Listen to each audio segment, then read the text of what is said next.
வணக்கம், சேஷாத்ரி உங்களோட labour law advisor, corporate trainer, POSH IC member. புது லேபர் கோட்ஸ் இம்ப்ளிமெண்ட் ஆயாச்சு.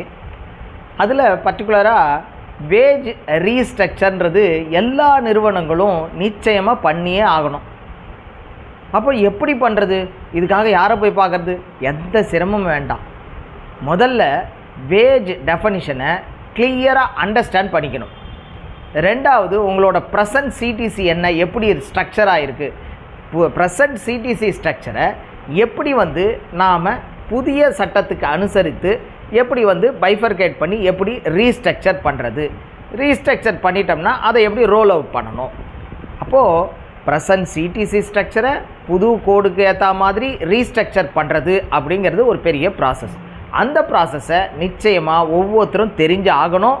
ஏன்னா வரக்கூடிய காலகட்டங்களில் அதை அனுசரித்து தான் நாம் எல்லாமே வேஜே பண்ணணும். அது மட்டும் இல்லை, எந்த கால்குலேஷனுக்கு போனாலும் அதுதான் உதவ போகிறது. அப்போது அதை எப்படி ரீஸ்ட்ரக்சர் பண்ணுறது உங்கள் நிறுவனத்துக்கு இம்மீடியட்டாக பண்ணியே ஆகணும். அதை எப்படி பண்ணுறதுன்றத ஒரு பிக்சர் கொடுக்க போகிறோம் ஒரு வெபினாரில்.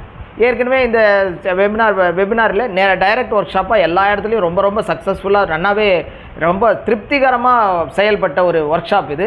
அதனால் இன்றைக்கி வெபினாரில் உங்களுக்கு கொடுக்கறதா முடிவு பண்ணியிருக்கோம். இதன் மூலமாக அந்த வேஜை ரீஸ்ட்ரக்சர் பண்ணாவிட்டு எப்படியெல்லாம் கிராஜுவிட்டியில் அஃபெக்ட் ஆகும், எப்படி PF, ESI, over time, leave encashment இதிலெல்லாம் எப்படி எஃபெக்ட் இருக்கும் அப்படிங்கிற ஒரு கம்ப்ளீட் பிக்சர் உங்களுக்கு கிடைக்கும்.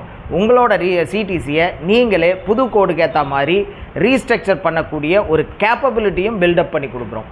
அதை பற்றின அந்த மேலும் தகவல்கள், இந்த ஒர்க் ஷாப்பில் எப்படி கலந்துக்கணும் அப்படின்ற தகவல்களை மிஸ்டர் தினேஷை கான்டாக்ட் பண்ணி தெரிஞ்சுக்கோங்க. ஒவ்வொருத்தரும் நிச்சயமாக இந்த ஸ்கில்லை இம்ப்ளிமெண்ட் பண்ணி ஆகணும், அறிந்தே ஆக வேண்டும். அதனால் நிச்சயம் அட்டெண்ட் பண்ணுங்கள். தேங்க்யூ.